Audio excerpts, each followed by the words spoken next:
Well, good afternoon, good morning, good evening, whatever time of the day it is where you're watching the webinar today.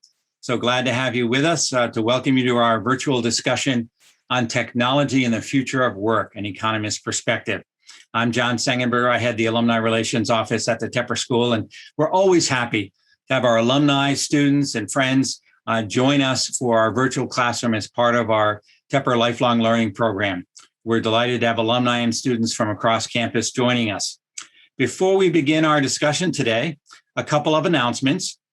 First of all, if you did not catch our 2021 Tepper Alumni Awards ceremony, our virtual ceremony last month, we encourage you to go online and take a look at it. We had 11 very impressive alumni who received our 2020 and 2021 Alumni Awards, and we think the video is outstanding. So consider viewing it, but also thinking about nominating someone for the 2022 awards. We also have two upcoming webinars. First, Dr. Chester Spatt, an alumni panel on what's ahead in real estate. We know this is a very hot topic. We have lots of alumni in the field, and we're going to have a really interesting discussion next month on July 15th, so we hope you can join us for that. This time has also been a time where a lot of our people are considering whether they want to change their jobs, whether they want to go back to the office, whether they want to be on the road as much as they have. So we have an interesting discussion with our Tepper alumni career coach, Julie Thornton, and she's going to talk about that process, what she sees happening in the marketplace, what advice she has for you as an alumni, how you can be best prepared for the future. Next, we want to also encourage you to be a part of the Tepper annual fund that's going on, or Carnegie Mellon, if you're one of our Carnegie Mellon alums joining us. This is a time when we complete our fiscal year. So by June 30th, we'd like to invite you to help support the academic mission of the school. It's a very important season for us at Carnegie Mellon at the Tepper School, and your support at whatever level really makes an impact for us on our students, on our faculty, on accomplishing the mission that we have as a university. So thank you for those who've already contributed. If you haven't made your contribution, please answer one of the great emails or just go online and make your contribution to support the Tepper School today. Now, let me introduce today's speaker. I'm very happy to introduce Laurence. Some of you have heard him speak before. He's one of our dynamic young professors at the Tepper School, Associate Professor of Economics. He's also Director of Undergraduate Research in Economics for the Tepper School. He's also joins us on the faculty of the Manufacturing Futures Initiative at Carnegie Mellon University and Institute, and the Block Center for Technology and Society, where he works also on the future of work. So he comes to us with great experience across campus. He received his BS in physics from the University of Rome, Tor Vergata, and actually just got back from visiting his family in Rome. He's got an MA and a PhD in economics from the University of Minnesota, and while he was there, he was also a research analyst for the Federal Reserve Bank of Minnesota. He teaches emerging markets and global economics and is always available to our students to answer their questions or set up special seminars for them. Because of his not only his academic scholarship, but his great teaching ability, he's been an award-winning professor for us. He got the George Leatham Bach Teaching Award for Excellence in the MBA program in 2018, the university-wide William and Frances Ryan Award for Meritorious Teaching from Carnegie Mellon in 2017. He got the Richard Syed Award for Excellence in Teaching in the undergraduate economics program, and also was named an outstanding student organization advisor for the university. So I think you're going to enjoy our conversation today. I'm delighted to be able to welcome Dr. Laurence to us once again. Thank you, Laurence. Thank you, John, and thank you for having me here today. I was scrolling the list of attendees, and it's always nice to see so many familiar names of either former students or even some very recent students. Okay, let me share the screen. So today we're gonna talk a little bit about technology and the future of work. And I want to do three things. The first one is kind of give the participants a perspective of what is the common approaches as of today that economists use to answer the question. The question being, what will technology bring to the workforce? I'm going to use this as a bit of a springboard to then talk about my own current research on the topic. And this is the research I've been doing the last 2 or 3 years. The first part I will show you is something that has just been published last year. And at the end, I will talk about something I'm working right now. This is something we will start presenting this summer. So this is going to be as close to the frontier as you think, as you can possibly be. Now, why are we having this conversation? And by the way, this is the first slide, not only of this webinar. I have an entire course now on this topic. And I always like to start from this slide because it's a really important one. It kind of gives an idea on why we should be having this conversation. What I'm plotting here for over time for the United States is a measure on how important is the workforce in generating output, in generating GDP. The basic fact, if you look at the evolution of this, let's say the blue line between 2000 till today, is that it's going down. What does it mean is that the workers are becoming progressively less and less important in generating output. Magnitudes vary. 10% is a number that we see floating around. If you start looking at manufacturing, how important is a worker, the magnitude can be going down by 20%. So the implication of this figure are really important. And I should say that explanations of this figure have ranged from trade to taxes, to regulation, to unionization. And what we'll talk about today a little bit is technology. Now, economists tend to have a very 30,000 feet level view of what technology is. Maybe they'll talk a bit about automation. But really what I would like you to start thinking about is that when we think about technology, and this is also about the problem in analyzing this relationship, is that it's a really broad set it's a very broad set of type of technology that we are considering. We're not only thinking about robotics, but we're going all the way down to something less glamorous as, for example, how easy it is to split production in 2 consecutive steps. Okay, so all of these are going to be various technologies, and all of them are going to have a very different impact on the workforce. As an economist, you already know that I won't be able to tell you exactly what's going to happen. There are too many moving parts.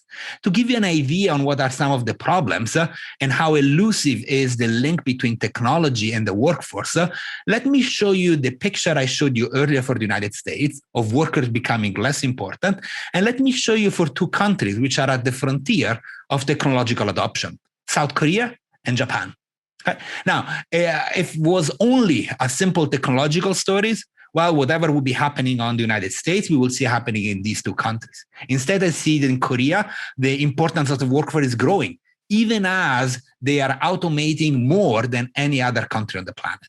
Okay, let's start thinking about how economists have jumped and tried to explain how technology impacts the workforce and what can we predict going ahead. Okay, let me ask, this seems like the start of a bad joke. What's the difference between a bank teller, a firefighter, and an economist?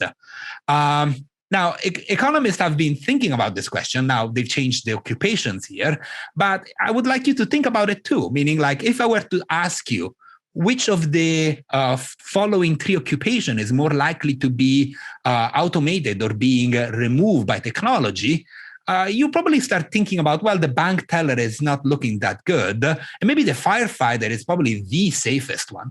So I would like you to start thinking about, well, what's the difference between a bank teller and a firefighter?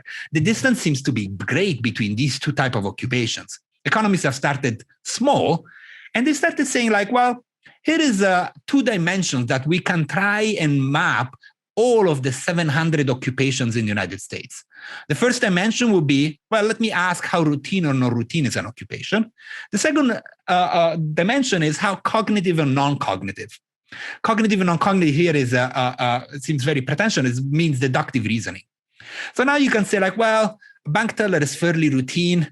A bank teller might be most of its time doing non-cognitive tasks. And here in the table is labeled with a big red. And you might already guess that those are the occupations that are more at high risk of automation. Economists, if I think about my own occupation, well, it's fairly routine. Teaching or doing this webinar is very routine, at least the first part of this webinar. Maybe when we go to the Q&A, it won't be. So maybe I would be, in this column here. Now, I do a lot of cognitive work, deductive reasoning. So maybe I'm not in the entirely 100% safe area, but I'm somewhere in between. Okay? Now, this has been a very common approach.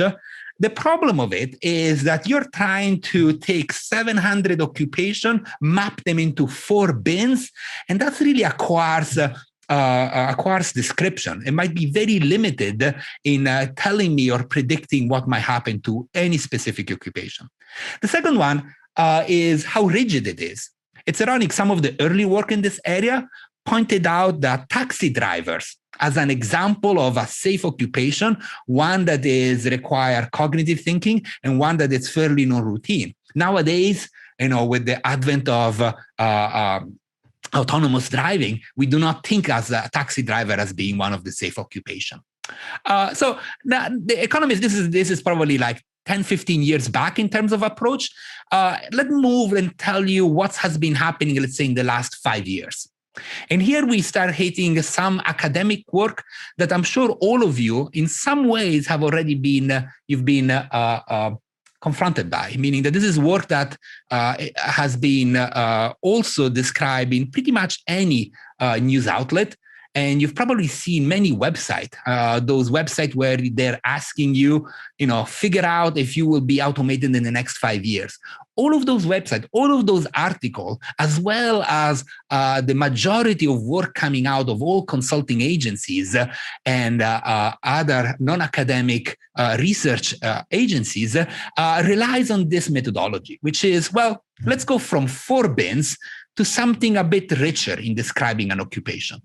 And what I will try to do is not focus on a specific binning of occupation, but I want to start thinking about characteristic of what's happening inside an occupation. Specifically, I want to ask, what are some of the skills, what some of the tasks that are executed in some of the occupation? For example, an economist, if you ask the Department of Labor, what are some of the tasks and skills I need to have?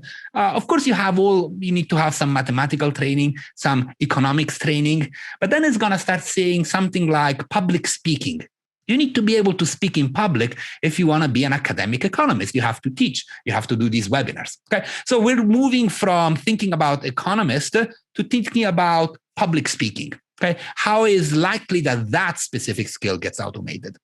Now, let me describe exactly. I want to show you a bit how the sausage gets made on how all of these works are generated. Because the headline is going to be a big one, saying that about half of all employment is at risk of automation. So here is how it works. Step 1, let's find specialists in computer science and let's ask them the following question, which is, for example, economist, can we, given all available data and state-of-the-art technology, can we automate it? Okay? They will answer yes or no, maybe on a scale. Step 2, now let's figure out what makes an economist. How, for example, important is finger dexterity, manual dexterity? Do I have to work in cramped workspace? Do I have to think? Do I have to negotiate? Do I have to care for others? And so on and so forth. Now we have moved our data from a baseline group of occupation to a group of 9 characteristics. Then we use these 9 characteristics to describe the remaining 632 occupations. Okay? This is exactly how it's done. I project data on some occupation, on characteristic, and I extrapolate it on all the other ones. Now, now we can do it for any occupation or for any geography or for any country. Here is the issue, and I think the World Bank has put the finger right on it. They are concerned about potential spillover effects on the workforce, and they've been trying to themselves ask what are the impact on the workforce using this methodology of unpacking an occupation into its characteristic.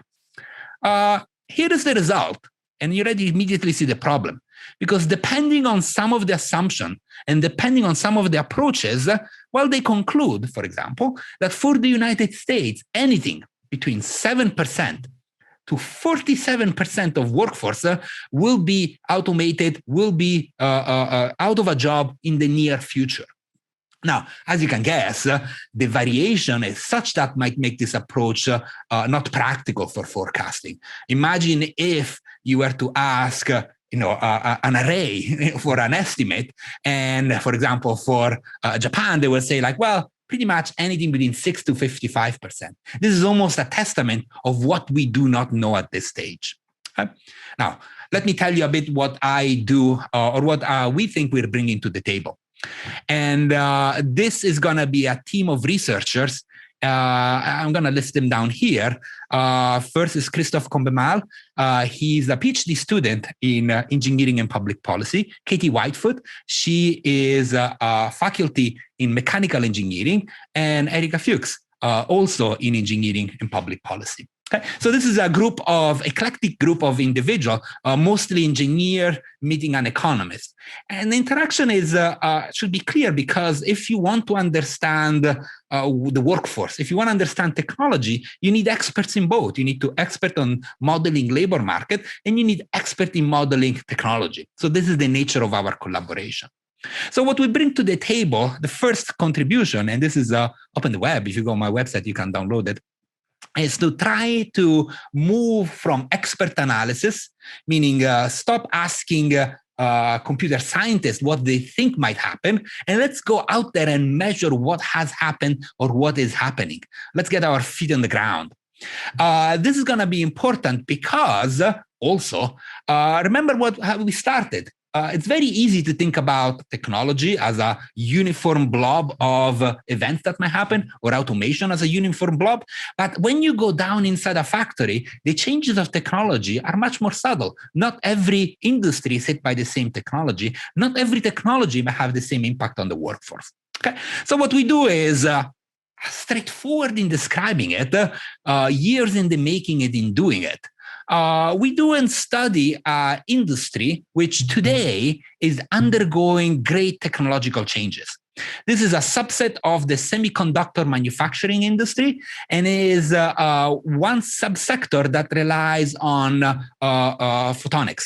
It relies on fiber optics for communication. Okay, so some of these, if you have at home a surround system attached to your TV, the back of the TV, there is a fiber optic port. That's exactly that little widget inside there is a cousin of what we're studying.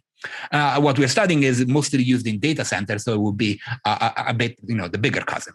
Now, here is an interesting aspect of this industry, which is it's transforming itself.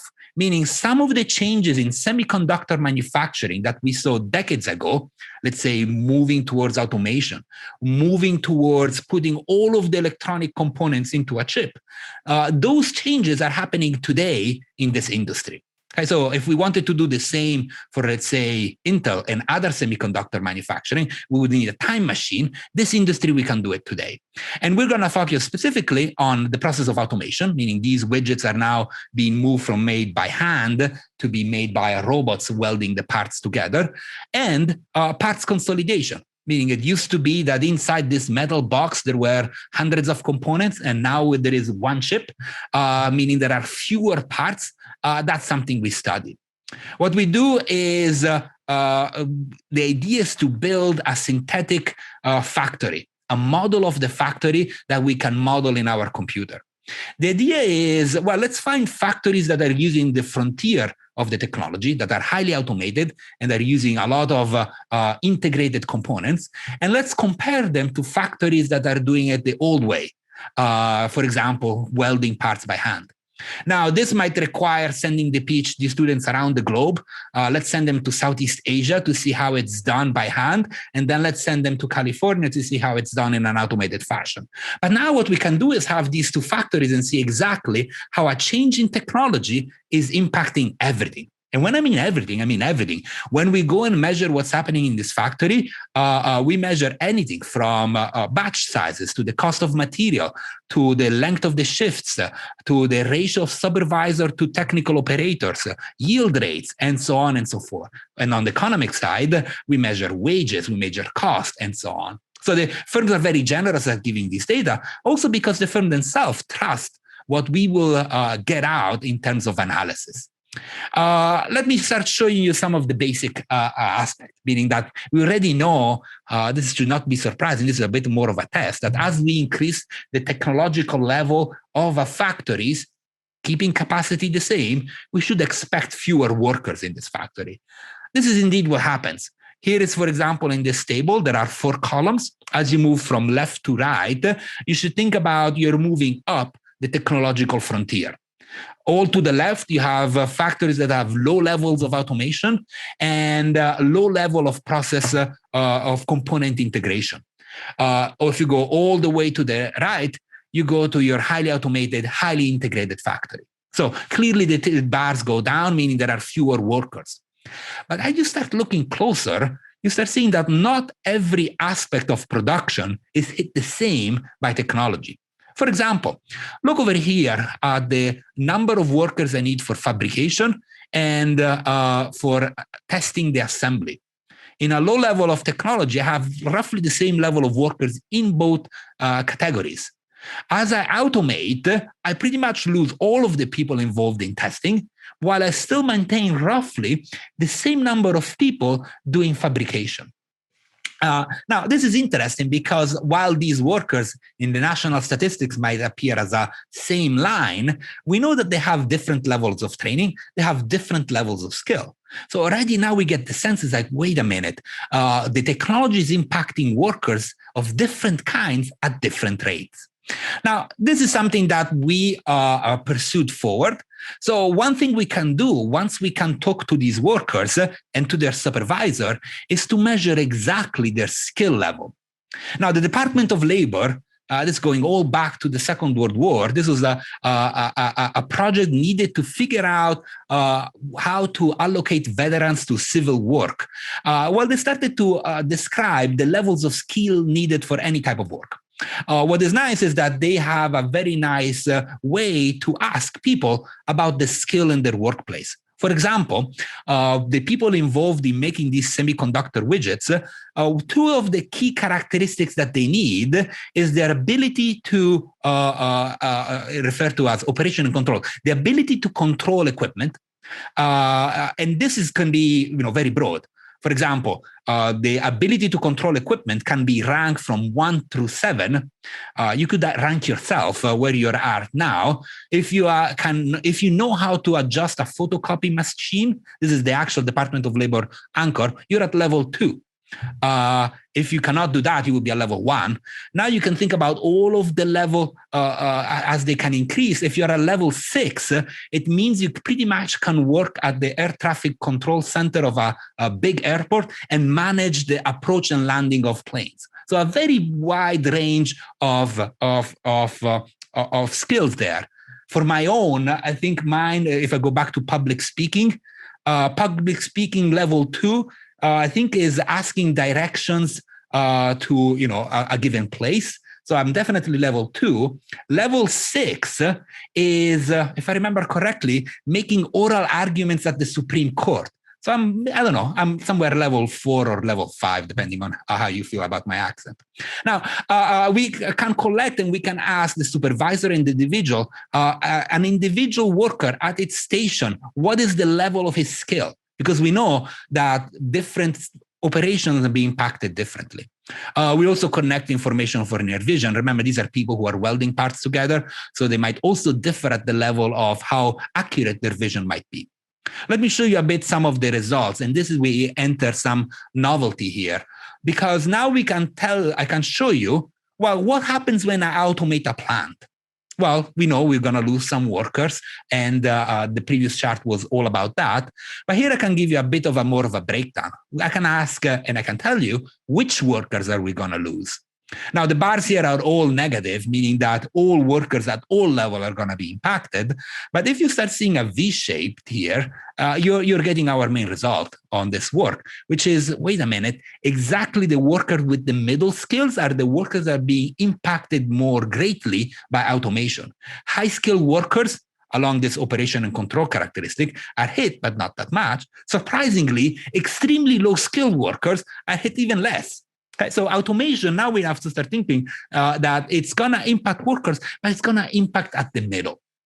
We can do this for a variety of technology. Here is something very different. What happens if instead of automate, I use more integrated component? I move from all the different parts welded together to a single chip. Now, I'm going to, this might make you dizzy. Look at these two pictures, gray, blue, gray, blue. They're different. What does it mean? It means that different technology impact differently the workers. Here, the picture is reversed. As I integrate into single component, I will start losing the really high skilled workers and really low skilled workers. If you want to attach a name, we see that automation polarizes worker because it cuts in the middle. Part consolidation, this other less glamorous technology, meaning that we require fewer parts. Skill converge. It cuts the extreme and moves worker, increases worker demand in the middle. So this work accomplishes two things, which is, well, first, it shows other economists a bit one way, a path forward, meaning that there is established methodologies to go out there and collect the data to measure exactly how a technology is impacting our workers. We do it on a particular industry. We have data on automotive. Other researchers are working on other particular industries. But what also this work does, it's kind of like whet our appetite. Because if I tell you, well, automation does hits in the middle and part consolidation hits at the extreme, well, the natural question you should ask yourself is, why is that? Why is automation different than part consolidation and different than, for example, AI or different than other technology? So in the last year and a half, we've been doing what I think economists do best, which is to try and look at some patterns out there and derive a general theory. Now, general theory is going to be, a complex object because it's going to be a big mathematical model on how we think technology and how I think production is impacted by technology. I'm going to give you a bit of a little flavor on what we're thinking about. The paper is in its final phase. We are scheduled to be, actually, it has to be done because I'm scheduled to present it on July 1st. So, in 2 weeks to launch date, and you'll get it on my website. The title, it's related to one of my favorite shows. It's called How It's Made, a general theory of labor implication of technological change. The co-author team is the same as the previous one. So it's an economist and 3 engineers.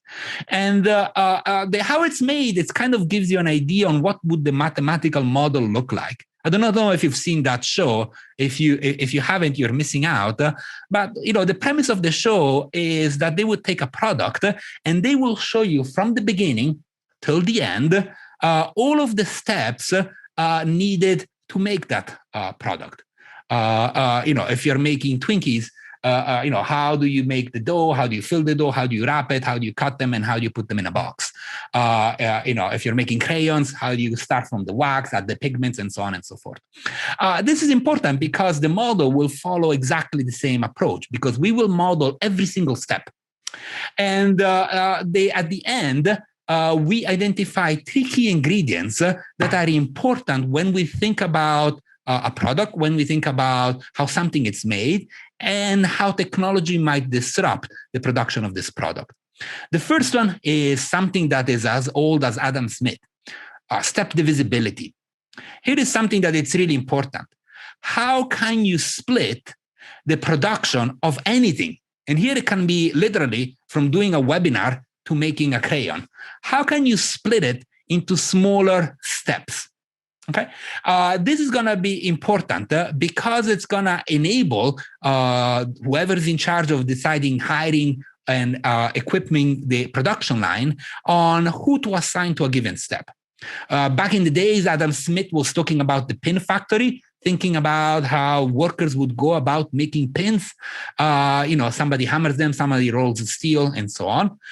In more recent time, the divisibility of labor is something that Henry Ford has really made its signature contribution to production in thinking about not only realizing that you can split how you make the car in smaller steps, but really exploiting it. To give you an idea, in 1908, making a car, each worker was cycling the things that it's doing every 514 minutes. By 1914, it was cycling on what that person was doing over 1.2 minutes, meaning a step went from many weeks not many weeks, many hours to minutes. My cycle time is probably measured in semesters. I have a syllabus all the way to the final exam. Okay. Now, this is the first ingredient. So this is something that would need to be described whenever thinking about the product. Ingredient number 2, and this is going to be important in thinking about how technology is changing. And this applies to any technology. It doesn't matter if it's a sewing machine in a complicated machine learning process, which is the speed complexity trade-off. Here is something that it's true not only for human, but for machine. Every action requires information. The moment you have information, you have bandwidth. This is the same concept, when you were upgrading in the, last year, your internet bandwidth from working from home. Similar thing applies to any operator, whether human or machine. There is a limited amount of data that can be pushed through. This naturally creates a trade-off. You can do something really precise slowly, or something really coarse really fast. So you can have, I can grade an exam that it's complex in 10 minutes. I can grade an easy exam or multiple choice exam in a few seconds. I cannot grade a complex exam in a few seconds. Okay, or at least, I don't have that level of cognitive bandwidth. So that's ingredient 2. Anything, machine or person, has this trade-off. Third, and here is it's the dismal part, which is the cost. And here is something, I don't know, this is something like maybe economists bring to the board, because engineers are always interested in thinking, can it be done? Okay? Can we have a machine learning algorithm to predict anything you want? Yes. The answer might be yes or no, depending on where that technology is. But there is something else, which is, well, what about the costs? And here I'm particularly thinking about one cost, which is when I break production in many different steps, at the end of the day, I need to make sure that all of the steps talk to each other, and I need to bring them all together. There are fragmentation costs. I'll give you an example. I teach for an entire semester. I teach 14 classes. We could do something different. We could have one faculty teach one class, and we will have one course taught by 14 faculty. We will be really good. That lecture will be as smooth as oil. There will be a problem, however, which will be coordinating all these 14 faculty will be a nightmare. Okay? Meaning there will be a big fragmentation costs. This is something that technology changes. Henry Ford was able to split production because fragmentation costs, interchangeable parts in assembling a car, went down. So that's a very specific technological change. Now, I'm not going to do, I have a minute and 34 seconds left. If I wanted to do the entire model, it would take me, if I go fast, an hour and a half. But you'll have to trust me that when you put all these 3 ingredients, which are fairly natural and fairly simple, if once you put them together, you can start getting really nice prediction. Here is one prediction, this graph. This graph is the result of 4 or 5 theorems, but it says something very simple, which is, let me put every task in making a product in a space, and L will be how complex is a step, and R, the capacity. What's the overall number of widgets I need to make? So R will be, let's say, the number of courses you need to teach. L, how long is this course you need to teach? This theory, the moment there is a slightly different trade-off between complexity between human and machines, meaning humans are better at handling more complex things and machines are a bit better at handling faster things, it creates this pattern of automation, which is humans are really good at doing a low number of output. Meaning that, for example, we need to teach one macro course a semester, so we need only one human. If the school needed to teach hundreds of macro courses a semester, maybe they'll automate me. But look also the pattern of automation. It's not everywhere. This is really important because the pattern of automation starts hitting somewhere in the middle steps. This is to be familiar because we've seen this before. Automation, as the capacity increases, starts substituting humans in middle complexity tasks and then broadly takes over. Eventually, the only role for humans is at the top. The most complex tasks, those are going to be the human tasks. Now, this is a theory. We have some modern data that convalidates our theory, but the idea is that this should be able to explain everything. We should not only be able to explain what's happening today with robots, we should be able to explain what happened 100 years ago with robots. And indeed, we do that. We find this very nice data from 1898 And this data, they did something remarkable back then.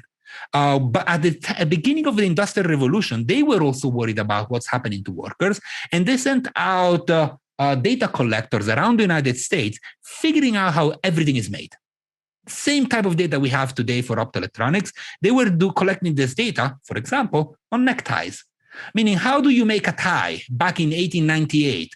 Well, you first cut it out, you fold it, you tack it, you press it, you put it in a box, and then you clean the building. Now, for all of these tasks, they collected information on who was doing, how much money was that person making, the gender, the age, and in some cases, even the education. And we can use all that information. And I can create, after spending a year and a half converting all of that data in a machine-readable form, into this picture here, where I can show you where 100 years ago we were automating. Now, you should start recognizing that the green part, which is where we are automating the most, has a bit of a triangle shape. Similar triangle shape as the theorem predicts, meaning that where are we most likely to automate? Middle scale tasks, middle length tasks, and more so, the bigger the output of the factory. But at the end, look at the biggest output. Where does automation occur? Mostly at the middle. Again, similar pattern as we see today, we've seen in the past. I'm out of time. Let me wrap things up. We did 3 things today. First, I gave you like a 10-minute overview of what economists do, which is really useful because by using very little data in a clever way, they can tell me broad patterns. The question mark is that how precise, how much do we trust these estimates? The 2 research projects I've mentioned, one is, well, what's the opposite of high-level data? Let's get into a factory and measure what happened. And second, can we explain technology in a simple, coherent, general theory? The answer is yes. 3 ingredients generate a lot in terms of creating understanding on how technology impacts the workforce. I'm going to end up here. I see John is back on air, and I'm going to pause, and I haven't been monitoring questions, but I'll be happy to answer questions. Great, Laurence. Thank you for laying the groundwork for our discussion today and doing it in a truly economist perspective. Maybe first we could ask, you mentioned automation for us today. How is AI different, and what are some of the impacts on the workforce that you're seeing now?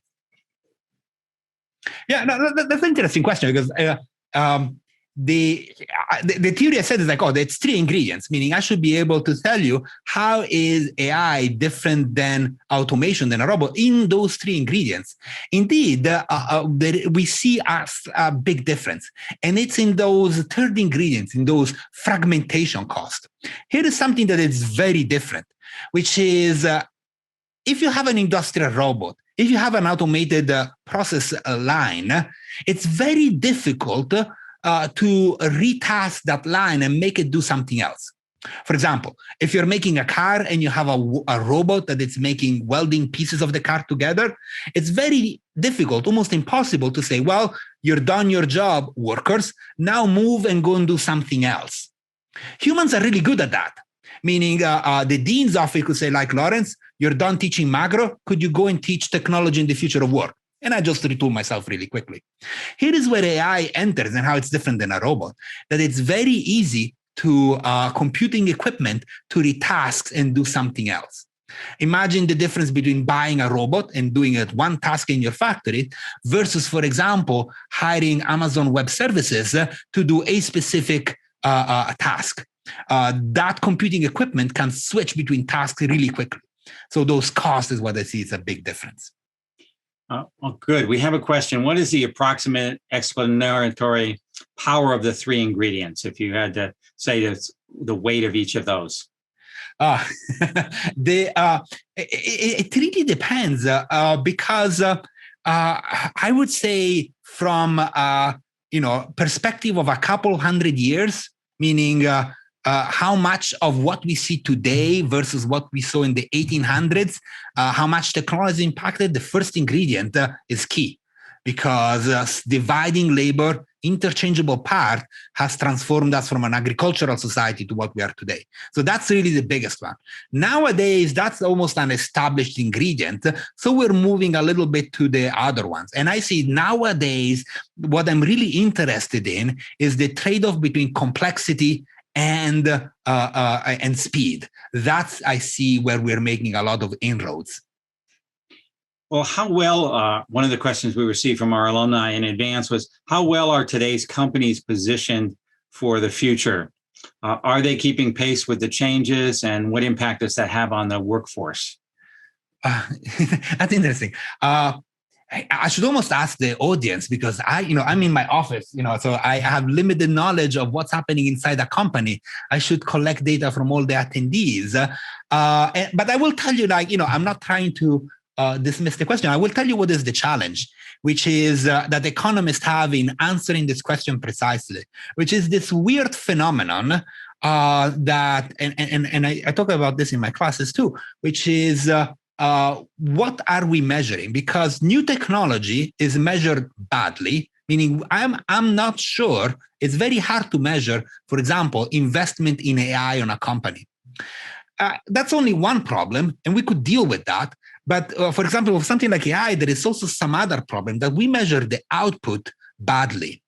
Meaning, for example, a company like Google, I have a problem in measuring its inputs, what it's using to create the services it's making, and I have a problem in measuring the outputs, what is the total value added of services that they're creating. When you have these two components together, you create this weird phenomenon, which is referred to as a J-curve, which means that for a very long time, you will underpredict the productivity of a company, and then you will overpredict it. I don't want to do the math here, but this creates a lot of unknowns on what economists know about exactly a single company because of these mismeasuring inputs and outputs. One of the other questions has been, how do you see technology replacing jobs in white-collar jobs, particularly in fields like accounting? We see more happening in that area. That's interesting. I'll put back the picture here because the reason why, a general theory is a way to think, right? So if you notice in this axis, I could put here auto assembly manufacturing, or I could put accounting services, and the picture would look exactly the same. My answer would be, and here is probably pointing out at my lack of understanding on what happens in a company that deals with accounting services, it would be to go back to this graph and think about, well, what are the middle complexity tasks? So to the accountants out there, I was like, well, it's unlikely you will be out of a business, out of a job. What is very likely is that your job will change. How will your job change? Well, you tell me. Look at the diary of what you do during a day. Tell me what are your very easy tasks. Tell me what are your really complex tasks. Those are going to still be there. Now, tell me what are your middle complexity tasks. Those might be done. So 5 years down the road, your job will be looking more like easy plus complex tasks.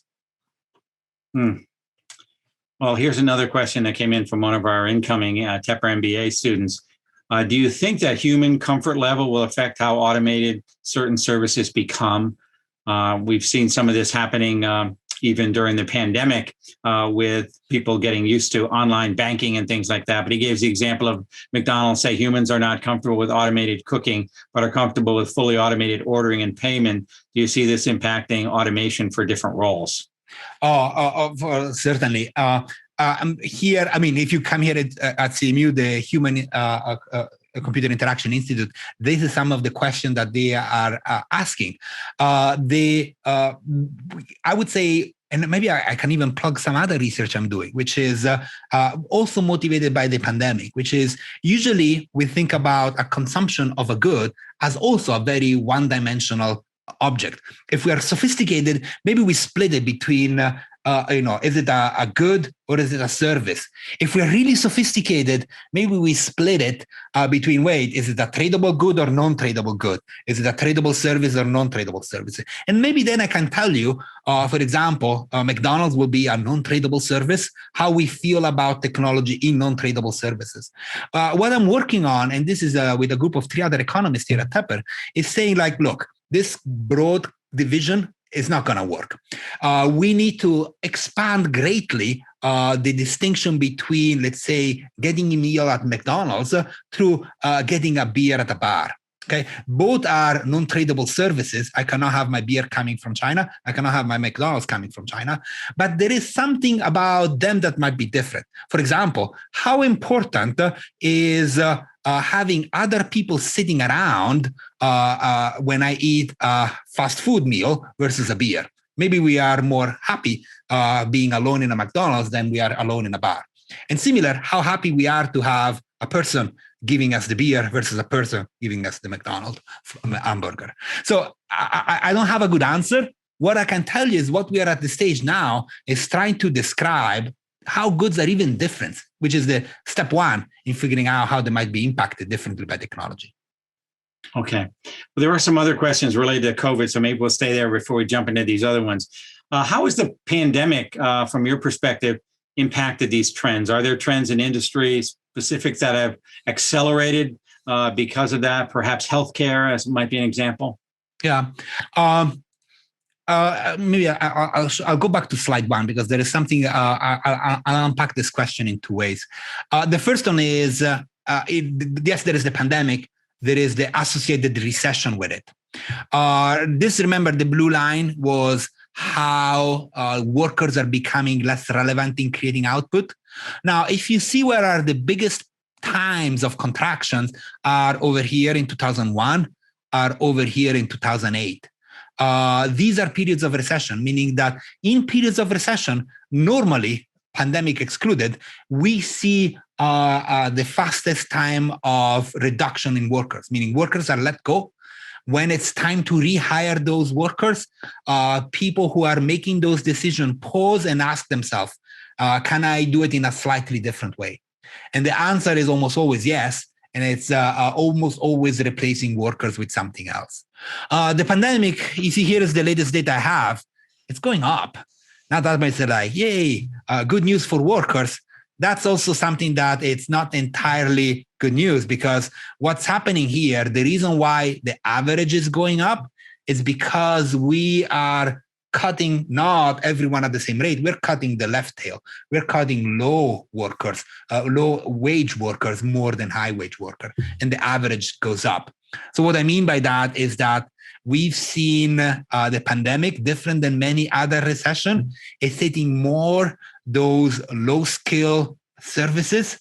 And that's where I will expect the biggest acceleration. Going back to our McDonald's, maybe if you compare a McDonald's here to one in Italy, ordering through an iPad as opposed to ordering to a person, those are going to be the type of advancement we will see. So low skill services is where in the next couple of years, I'll be the most worried at seeing people being rehired. Okay. There's another question. How do you view some of these analysis and implications in light of aging workforces and potential population declines in several of the G7 to 10 countries? I know we've seen it. Japan is a great example of that. Yeah, I would say, and this, I'd even tie it into the previous question, which is a lot of what I've done is tell you how you could substitute workers with machines. At the end of the day, you might have a cost, wages versus capital cost. When I look at aging, I translate it into my head as wages are going up. It's going to become harder to attract workers in doing a particular task because there are fewer of them. If I think about the pandemic, it's harder to attract workers for a variety of reasons, whether unemployment insurance, whether health consideration. So what will all of these lead is, again, to an acceleration. It's making the trade-off between human and machine more favorable to a machine because the cost of those capital equipment is staying fixed. Wages are going up. We don't need to do fancy math to understand how that works. Do you have to adjust for educational system improvements, given that some employers are beginning not to require formal education or developing special training programs? Say this again. What was the beginning of the question? Do you have to adjust for educational system improvements? So as the society changes its educational process and the needs are different, how do we adjust to that? Well, so I mean, I would say there is a growing interest in providing a flexible education system. Here is one thing that it's something we haven't talked about today at all, which is the speed at which some technological changes are occurring. If I go back to, vast changes of industrialization, those changes were occurring within a generation. Nowadays, some of the changes might occur into 5 to 10 years. That trend is going to only accelerate. What does it mean? It means that the format of having a worker spend the first quarter of their life acquiring an ability or a skill that might suddenly depreciate in the second quarter of their life, it's problematic. And this is particularly for those middle skills. A more likely scenario, and this is something we could rethink, is to train workers for a smaller set of skills and allow the possibility for that worker to periodically retrain and reskill themselves.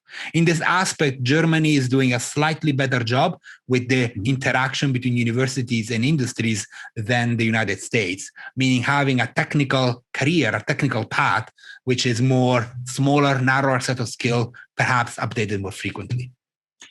What would you say is the impact of immigration policies on this as well, since it brings in ordinarily different levels of skills among the workers that are coming in? Right. So, I mean, there is one aspect which is the opposite of aging. If aging is accelerating automation because it raises the cost of labor, immigration slows down automation because you have a cheaper workforce available. So we could think about that interaction. In terms of how the immigration of skills map to application of the skills in the workforce, we see a weird phenomenon, meaning I'm an immigrant, I'm a high-skilled immigrant, and I get hired to do a high-skilled job. We see not only for me, but a lot of high-skilled immigrants are able to place themselves at a job which is commensurate to their skill level. Yeah. As you move to the middle and low skill level, you have a depressing effect. Mathematically and in practice, which is those middle skill immigrants are not tasked to do middle skill jobs, but they are mostly hired to do low skill jobs. Okay, so the immigration is low and middle skill is mostly doing low skilled jobs. A high skilled immigration is mostly doing high skilled jobs. So that's a phenomenon that has been here for a long time, and it's all about integrating immigrants into the regular labor markets in the United States. Okay, well, we've got a lot of good questions here. There's a question from Andrew about the different functional areas innovating all at once, say different parts of an IT platform impacting his job, different processes within accounting, rolling out to different market segments in sales. To what extent is this general theory composable upwards to macro characteristics of an entire company or an industry? That's a tough question. And I'll tell you, can I have a year and a half to answer this? Meaning, maybe that's another study, right? No, yeah, exactly. But I'll tell you, what is the, what is the paper short on and what should be next, which is where the body is hidden is that I'm keeping the space of product fixed, meaning that I'm able to tell you, given the set of products, this is what might happen. What is a whole other ball game is to think about, well, what about new products in new segment? Yeah. Going back, if this was a webinar in 1905, I would say here is a theory on how you can change stables management and how you do put shoe horses on a horse.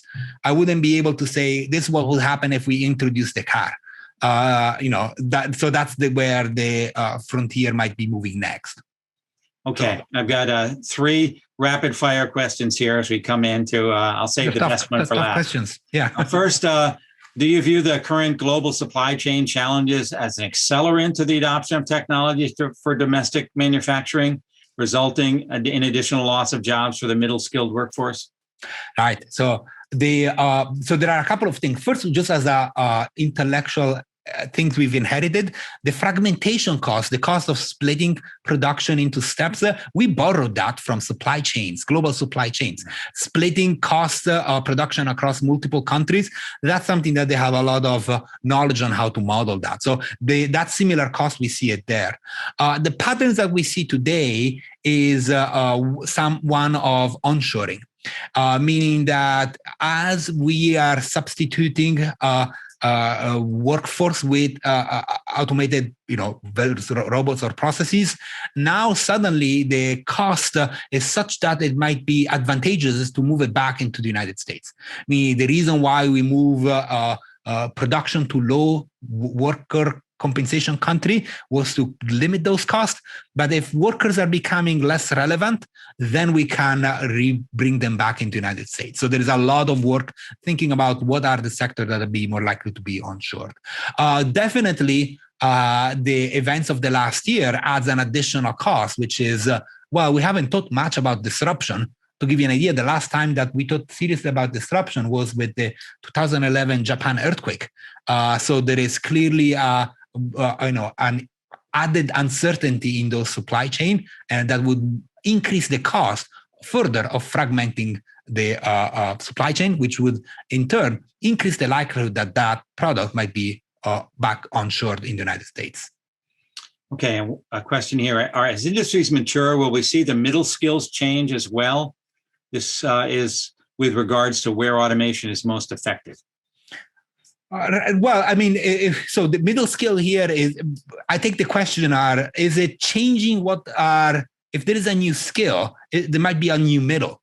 So if the answer would be, if as the industry mature, there are new skills that become relevant that were not before, now we have a new middle and we need to think about how that middle will be attacked. If maturing of an industry is all about perhaps increasing quality and variety of a product without introducing new skills, those are already, the middle has already, left the building. So that won't change much. Well, I'll give you the last question, and it's probably one that we could do another webinar on maybe in a year or so. I see what you're doing here. What is your perspective on universal basic income? We're hearing a lot about that. We're talking about it internationally and European countries and things. What's your perspective on that? Well, what government do best is provide insurance, right? And there is a big risk that we are facing that the market cannot insure us against, which is technological risk. So what we might be seeing is a broader application of schemes like universal basic income, and with the idea that it's a fallback option. It's a form of disability insurance. For a long time, government have provided a form of insurance, let's say, against trade. I think that now, as it broadens who is impacted, it makes sense to broaden the size of that insurance, meaning introducing UBI. The UBI also has the benefit is that depending on how you design it, is non-distortionary. Meaning that compared to, for example, redistribute through taxes, it has less societal costs. So there are many positive aspects about that. Well, I think that we'll have to save that for maybe a future talk, because I'm sure there's a lot of questions related to that as well. Well, thank you, Professor Alice, for joining us today, and for all of our alumni and guests who are joining us today, and future students. You'll be able to take his class when you get there, or now you can go to his website and read his papers. So thank you for joining us. We are really happy to have it. We appreciate the support of our alumni, which makes webinars like this possible as part of our suite of lifelong learning resources for alumni. So thank you today. We hope to see you on our next webinar on July 15th. With Dr. Chester Spatt on what's ahead in real estate. So have a wonderful day wherever you are. And we appreciate you joining us for this impressive webinar today. Thank you, Professor Alice. Thank you. Thank you for having me.